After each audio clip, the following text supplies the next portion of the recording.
Hi ವೀಕ್ಷಕರೇ, ಇನ್ಮೇಲಿಂದ ಈ ಚರಿತ್ರೆ ಹಿಸ್ಟರಿ ಚಾನಲನ್ನು ನಾನು ಸ್ಟಾರ್ಟ್ ಮಾಡ್ತಾ ಇದ್ದೇನೆ. ಈ ಚಾನಲಿಂದ ನಿಮಗೆ ರೆಗ್ಯುಲರಾಗಿ ಹಿಸ್ಟೋರಿಕಲ್ ಎವಿಡೆನ್ಸ್ ವಿತ್ ವೀಡಿಯೋಸ್ ಬರ್ತಾ ಇರ್ತದೆ. ಈ ಚಾನಲನ್ನು ಸಬ್ಸ್ಕ್ರೈಬ್ ಮಾಡಿ, ಶೇರ್ ಮಾಡಿ, ಲೈಕ್ ಮಾಡಿ ಮತ್ತು ಅನೇಕ ವೀಡಿಯೋಗಳು ನಿಮ್ಮ ಜೊತೆ ಇರುತ್ತೆ.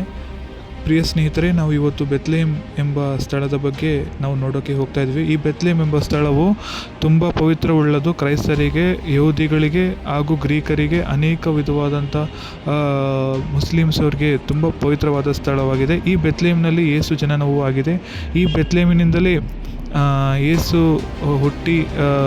ಹುಟ್ಟಿದ ಸ್ಥಳವು ಈ ಬೆತ್ಲೆಹೇಮ್ನಲ್ಲಿದೆ. ಈ ಬೆತ್ಲೆಹೇಮ್ ಅನ್ನೋದು ತುಂಬ ಪವಿತ್ರವಾದ ಸ್ಥಳವಾಗಿದೆ ಕ್ರೈಸ್ತರಿಗೆ. ನಾವು ಮೇನಾಗಿ ಬೆತ್ಲೆಹೇಮಲ್ಲಿ ನೋಡುವುದು ಯಾವಾಗಲೂ ಯುದ್ಧ ವಾತಾವರಣವು ನೆಲೆಗೊಂಡಿರುತ್ತದೆ. ಈ ಬೆತ್ಲೆಹೇಮಿನಲ್ಲಿ ಅನೇಕ ವಿಧವಾದಂಥ ರಾಜರು, ಅನೇಕ ವಿಧವಾದಂಥ ಯುದ್ಧಗಳು ನಾವು ಈ ಬೆತ್ಲೆಹೇಮ್ ಸ್ಥಳದಲ್ಲಿ ನೋಡ್ತೀವಿ. ಈ ಬೆತ್ಲೆಹೇಮಿನಲ್ಲಿ ಶಾಂತಿ ಅನ್ನೋದು ತುಂಬ ಕಡಿಮೆ ಇರುತ್ತದೆ. ಆದರೆ ಜಗಳವು, ಹೊಡೆದಾಟ, ಯುದ್ಧಗಳು ತುಂಬಾ ಈ ಬೆತ್ಲೆಹೇಮ್ ಅಂದ ಪ್ರದೇಶ ಕಂಡಿದೆ. ರಕ್ತದ ಭೂಮಿಯಾಗಿದೆ. ಈ ಬೆತ್ಲೆಹೇಮಿನಲ್ಲಿ ನಾವು ಅನೇಕ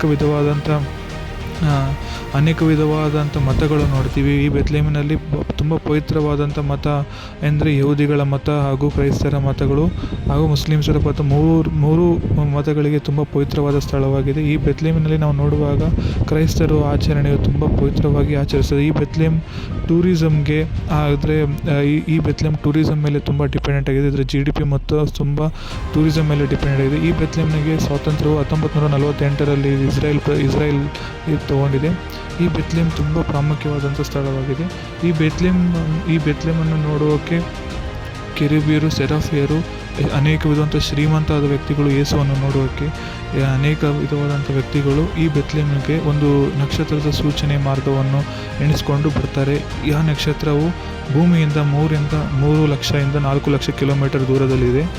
ಹಾಗೆ ಈ ಬೆತ್ಲೆಹೇಮಲ್ಲಿ ಯೇಸು ವಾಕ್ಯವು ಮತ್ತಾಯ ಬರೆದ ಸುವಾರ್ತೆ 2ನೇ ಅಧ್ಯಾಯ 9-10ನೇ ವಚನದಲ್ಲಿ ಯೇಸುವನ್ನು ನೋಡುವಾಗ ಆ ನಕ್ಷತ್ರವು ಸೂಚನೆಯೂ ಆಗಿದೆ, ಅವರಿಗೆ ದಾರಿ ತೋರಿಸುವಂಥ ನಕ್ಷತ್ರವೂ ಆಗಿದೆ. ಯೇಸು ಎಲ್ಲಿ ಹುಟ್ಟಿದನೋ ಅಲ್ಲೇ ನಕ್ಷತ್ರವು ಬಂದು ನಿಂತಿದೆ. ಇದೇ ಈ ಬೆತ್ಲೆಹೇಮಿನ ಪ್ರತಿಷ್ಠವಾದಂಥ ಪ್ರದೇಶವಾಗಿದೆ. ಈ ಬೆತ್ಲೆಹೇಮ್ ಇಡೀ ಪ್ರಪಂಚಕ್ಕೆ ಪ್ರಖ್ಯಾತಿಯಾಗಿದೆ. ಈ ಬೆತ್ಲೆಹೇಮಿಂದಲೇ ಜನನವು ಯೇಸುವನ್ನು ತೊಗೊಂಡು ಬಂದಿದ್ದು ಈ ಬೆತ್ಲೆಹೇಮಿಂದಲೇ ಸ್ಟಾರ್ಟ್ ಆಗಿದೆ. ಪ್ರಿಯ ವೀಕ್ಷಕರೇ, ನಾನು ಇವಾಗ ಹೇಳಬೇಕಾಗಿದ್ದು ಆ ನಕ್ಷತ್ರವು ನಿಜವಾದ ನಕ್ಷತ್ರವಾಗಿದೆ. ಅದು ಶಾಸ್ತ್ರಜ್ಞಾನಿಗಳು ಕೂಡ ಅದನ್ನು ರುಜು ಮಾಡಿದ್ದಾರೆ. ಆ ನಕ್ಷತ್ರಗಳಲ್ಲಿ ಆ ನಕ್ಷತ್ರಗಳು ಜೆರುಸಲೇಮ್ನಿಂದ ಬೆತ್ಲೆಹೇಮ್ಗೆ ಹೋಗುವಾಗ ಅನೇಕ ವಿಧವಾದಂಥ ದೇವರನ್ನು ನೋಡೋಕ್ಕೆ ಹೋಗುವುದಂಥ ಭಕ್ತರಿಗೆ ದಾರಿ ತೋರುವ ದೀಪವ ಥರ ಆ ನಕ್ಷತ್ರವಾಗಿದೆ. ಪ್ರಿಯ ಸ್ನೇಹಿತರೆ, ಇದು ನಾಸಾದ ವಿಜ್ಞಾನಿಗಳು ಕೂಡ ರುಜು ಮಾಡಿದೆ. ನಾಸಾದಲ್ಲಿ ಕೂಡ ವಿಜ್ಞಾನಿಗಳು ಆ ನಕ್ಷತ್ರ ನಿಜವಾದ ನಕ್ಷತ್ರ ಎಂದು ಹಿಸ್ಟೋರಿಕ್ ಎವಿಡೆನ್ಸ್ ಆಗಿದೆ. ಮ್ಯಾಟಿ ಅಂತ ನಾಸಾ ಸೈಂಟಿಸ್ಟ್ ಏನು ಮಾಡಿದ್ದಾರೆ, ಅದು ಬ್ರಿಟಿಷ್ ಅಸೋಸಿಯೇಷನಲ್ಲಿ ಅದನ್ನು before the death of Christ ಒಳಗಡೆ ಅದು ಬ್ರೂಮ್ ಸ್ಟಾರ್ ಅಂತಂದು ಆ ನಕ್ಷತ್ರವು ಖ್ಯಾತಿಗೊಂಡಿದೆ. ಅದನ್ನು ಮಾರ್ಕ್ ಮ್ಯಾಟಿನ್ ಎಂಬ ಸೈಂಟಿಸ್ಟ್ ಅದನ್ನು ಪರಿಶೋಧಿಸಿ ಅದನ್ನು ಇನ್ವೆನ್ಷನ್ ಮಾಡಿದ್ದಾರೆ. ಅದು ಆ ನಕ್ಷತ್ರವು ಸ್ಟಾರ್ ಅನ್ನೋದು ಮತ್ತೆ ಬರೆದ ಸುವಾರ್ತೆಯಲ್ಲಿ ಅದು ಇಂಡಿಕೇಟ್ ಆಗಿದೆ.